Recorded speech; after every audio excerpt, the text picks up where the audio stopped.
Hello दोस्तों, नमस्कार। मैं बनेश्वर राज बिश्नोई अपने यूट्यूब चैनल दी एप्पल डायलॉग में आपका हार्दिक स्वागत करता हूं। दोस्तों, आज हम एक मुद्दे पे बात करने वाले हैं, वो हरियाणा राजनीति से जुड़ा हुआ है। मुद्दा यह है कि क्या कुलदीप बिश्नोई को राज्यसभा की सीट देके बीजेपी अपने ही पैरों पे कुल्हाड़ी मार रही है। आज इसी मुद्दे पर बात करेंगे। तो सबसे पहले हमें कुलदीप बिश्नोई के थोड़े पास्ट, थोड़ी हिस्ट्री देखनी चाहिए। एक व्यक्ति कुछ आदतों को लेकर जीता है, कुछ कार्य वो आदतन करता है। कुछ व्यक्ति की अपनी महत्वाकांक्षा होती है, बड़े सपने होते हैं। इसलिए यदि हम आदतों और सपनों को दोनों को यदि साथ में लेके चलें और इसके आधार पर हम उनका विश्लेषण करें तो हम काफ़ी हद तक एक व्यक्ति के बारे में सही राय बना सकते हैं। कुलदीप बिश्नोई पे कांग्रेस की मानसिकता हमेशा छाई रही है, क्योंकि ये खानदानी रूप से कांग्रेसी परिवार रहा है और आज इस उम्र तक उन्होंने कांग्रेस को जिया है। कांग्रेस की मानसिकता उनके रग रग में, उसके डीएनए में समाई हुई है, क्योंकि चौधरी भजनलाल जी भी कांग्रेसी नेता थे। इन सब के आधार पर हम कह सकते हैं कि कुलदीप बिश्नोई लंबे समय तक कांग्रेसी मानसिकता से जुड़े हुए हैं। आज भी वो कांग्रेस में जा सकते हैं, क्योंकि उनके भाई चंद्रमोहन बिश्नोई कांग्रेस के एक नेता हैं और कांग्रेस में उनकी अच्छी पूछ है। इन सब से के आधार पर हम कह सकते हैं कुलदीप बिश्नोई दोनों हाथ लड्डू रखना चाहते हैं। अब सवाल ये उठता है कि ये बीजेपी यदि कुलदीप बिश्नोई को राज्यसभा की सीट देती है तो उसे क्या क्या दिक्कतें पैदा हो सकती है। आज हम इसी पे बात करेंगे।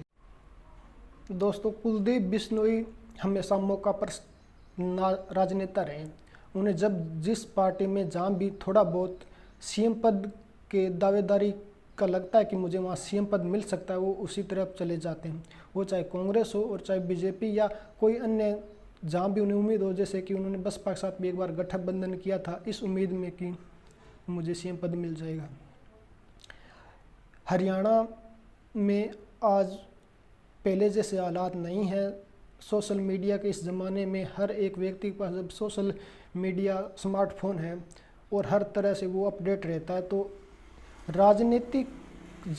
राजनीति में जातीय समीकरण बिठाना हर एक पार्टी के लिए काफ़ी बड़ा मुश्किल होता जा रहा है।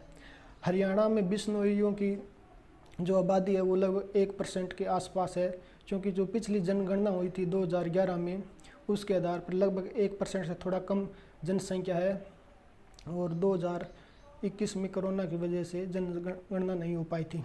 हो सकता है अब 1% थोड़े ज़्यादा हो जाएं, किंतु 1% जनसंख्या, जबकि सारे बिश्नोई समाज कुलदीप बिश्नोई के पीछे है भी नहीं। इसलिए इतनी कम पॉपुलेशन के आधार पर सिर्फ बिश्नोई समाज की राजनीति करने वाला व्यक्ति सीएम पद की उम्मीद करता हो तो ये खुली आंखों से दिन में सपने देखने जैसे हैं। किंतु कुलदीप बिश्नोई को अब 55 वर्ष की आयु में धीरे धीरे ये रियलाइज़ होने लगा, महसूस होने लगा है कि वो सीएम पद नहीं पा सकते। इसलिए एक अच्छा मुद्दा, एक अच्छा चांस ये है कि वो राज्यसभा में चले जाएं और इसके लिए उन्होंने अमित शाह जी से मुलाकात भी की थी कि मुझे राज्यसभा में भेज दिया जाए। बीजेपी यदि कुलदीप बिश्नोई को राज्यसभा में भेजती है तो इसके काफ़ी कुछ नुकसान बीजेपी को उठाना पड़ेगा।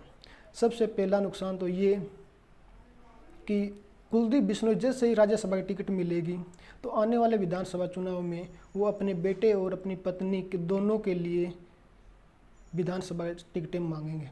वो खुद राज्यसभा में चले जाएंगे, बेटे को और पत्नी को विधानसभा में भेज देंगे, यानी वो परिवारवाद को बढ़ावा देंगे, जो कि बीजेपी की मानसिकता, बीजेपी की राजनीति नहीं रही है।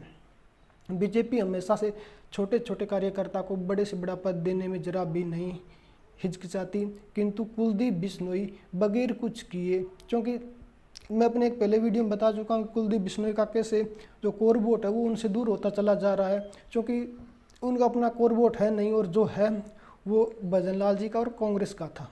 भजनलाल जी को गुजर जाने के बाद कुलदीप बिश्नोई में वो एक नेता के अच्छे गुण नहीं है जो होने चाहिए।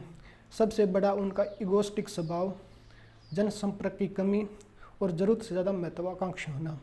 मैंने जनसंपर्क के दौरान बताया था किस तरह उसका कोर वोट लगातार खिसकता जा रहा है, और कुलदीप बिश्नोई भी इस बात को अच्छी तरह जानते हैं। वो सरेआम मीडिया में ये बात स्वीकार न करें, ये एक अलग बात है, क्योंकि लगातार जीत का मार्जिन कम होता जा रहा है, और जैसे ही जीत का मार्जिन कम होता जा रहा है, हो सकता है इस बार तो वो विधानसभा सीट निकाल लें, किंतु अगले जो 5 वर्ष के बाद इलेक्शन होंगे उसमें उनको जीतने की कोई संभावना नहीं रहेगी।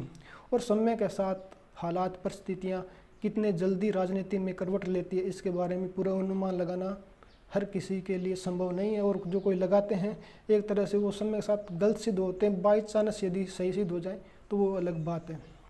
कुलदीप बिश्नोई जैसे राज्यसभा में जाएंगे, दूसरे जो समुदाय के लोग हैं, जो 36 बिरादरी हैं, उनके भी मन में एक ये भाव जागेगा कि कुलदीप बिश्नोई के पास कोई पीछे का अच्छा रिकॉर्ड नहीं है, वो कांग्रेसी हैं। वो दोनों तरफ कई बार हाईकमान को वो घुटनों पे लाने की पूरी कोशिश करते हैं। उन्होंने हरियाणा में गुटबाजी को बढ़ावा दी है। चौधरी रणजीत सिंह के नामांकन के दौरान वो उनके साथ नहीं थे। जैसे ही चौधरी रणजीत सिंह जी को टिकट मिला, उन्होंने बीजेपी से दूरी बना ली। भव्य बिश्नोई का बीजेपी की प्रचार जो कमेटी बनी थी, प्रचार जो शेड्यूल बना था, उसमें भव्य का नाम था, किंतु भव्य ने उनसे दूरी बना ली, वो प्रचार से दूर रहे।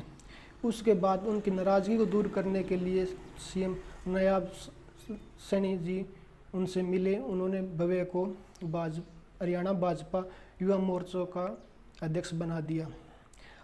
इससे ये पता चलता है कि उनको पद की लालसा है, राजनीति में सेवा भाव की नहीं, जो कि बीजेपी और आरएसएस का एक अच्छा गुण है। उन्होंने एक बार लगभग उन्होंने 7 मई के आसपास ये बात कही थी कि जो दैनिक भास्कर में छपा था कि मैं संघ का कार्यकर्ता रहूँगा, जबकि सरेआम ये बात जग जाहिर है कि कुलदीप बिश्नोई और भव्य ने संघ में किसी तरह का कोई इंटरेस्ट नहीं लिया। वो संघ के कार्यक्रमों से दूर रहे हैं, वो संघ की शाखाओं में नहीं जाते, संघ के कार्यक्रमों में नहीं जाते। इसलिए हम नहीं कह सकते कि कुलदीप बिश्नोई आने वाले समय में बीजेपी और संघ की मानसिकता को अडॉप्ट कर पाएंगे। यदि बीजेपी कुलदीप बिश्नोई को टिकट देती है राज्यसभा का, तो ये बीजेपी के खुद के लिए एक पैर पर कुल्हाड़ी मारने जैसा होगा, क्योंकि इससे परिवारवाद को बढ़ावा देगा। जो दूसरे पार्टियों छोड़ के आए हैं उनको ज़रूरत से ज़्यादा महत्व मिलेगा। और लोकसभा 2024 में भी एक बड़ा मुद्दा रहा था कि बीजेपी ने जो दूसरी पार्टियों के नेता थे उनको ज़रूरत से ज़्यादा महत्व दिया। इस तरह कुलदीप बिश्नोई यदि राज्यसभा में बीजेपी भेजती है तो आने वाले समय में निस्संदेह बीजेपी को कई तरह की परेशानियों का सामना करना पड़ेगा। और कुलदीप बिश्नोई बीजेपी में पक्की पकाई खाने के लिए आए हैं, किसी तरह के सेवा भाव के लिए नहीं आए। मोदी आज तीसरा कार्यकाल अपना संभाल रहे हैं, उन्हें पता है कि 15 साल लगातार बीजेपी का कार्यकाल रहेगा, तो इसमें कहीं ना कहीं जुड़े रहेंगे तो उनको कुछ खाने पीने को मिलेगा। कुलदीप बिश्नोई ने भजनलाल खेल अकेडमी में एक बार भाषण देते हुए कहा था कि कढ़ाई में हलवा नहीं होगा तो मैं क्या प्रसाद बांटूंगा। कढ़ाई में हलवा नहीं होगा यानी मुझे खाने के लिए अच्छा मलाईदार पद नहीं मिलेगा तो मैं आपको क्या बांटूंगा। इससे स्पष्ट होता है कि कुलदीप बिश्नोई को यदि कोई पद मिला तो वो भ्रष्टाचार को ज़रूर बढ़ावा देंगे। जो 60 साल से बिश्नोई समाज एक कमी महसूस कर रहा है राजनीतिक पद की, वो सरेआम बंदर बांट होगा। और ये बीजेपी की अपनी जो उनकी मानसिकता, जो सोच है, जो कार्य पद्धति है, उसके खिलाफ होगा। इसलिए बीजेपी यदि कुलदीप बिश्नोई को राज्यसभा का सीट देती है तो परिवारवाद को बढ़ावा मिलेगा, भ्रष्टाचार को बढ़ावा मिलेगा, अपनों को नज़रअंदाज करने का आरोप लगेगा। इसके साथ ही जो खुद के कार्यकर्ता, पुराने कार्यकर्ता है, उनमें गलत मैसेज जाएगा। आने वाले समय में कुलदीप बिश्नोई बीजेपी को और ज़्यादा घुटनों पे लाने के लिए, राजनीतिक बार्गेनिंग करने के लिए और ज़्यादा शक्ति मिलेगी। और कुलदीप बिश्नोई की जितनी ज़्यादा शक्ति मिलेगी, बीजेपी को ये बात गांठ बांध लेनी चाहिए कि जितनी ज़्यादा कुलदीप बिश्नोई को शक्ति मिलेगी राजनीतिक, उतना ही बीजेपी को नुकसान उठाना पड़ेगा। गाहे बगाए, जैसा कि उन्होंने खट्टर साहब पर आरोप लगाया, सीएम नायब सैनी जी को मजबूर किया कि वो उनसे मिलने आए। इसलिए आप समझ सकते हैं कि आने वाले समय में कुलदीप बिश्नोई को यदि किसी तरह का राजनीतिक लाभ मिलता है तो वो बीजेपी के खिलाफ ही यूज होगा। बीजेपी अपने एक नए विरोधी को अपने ही खेमे में एक नए विरोधी को, एक नए गुट को तैयार करेगी यदि राज्यसभा की सीट देते हैं तो। इस वीडियो, इस परिचर्चा में आज इतना ही। धन्यवाद।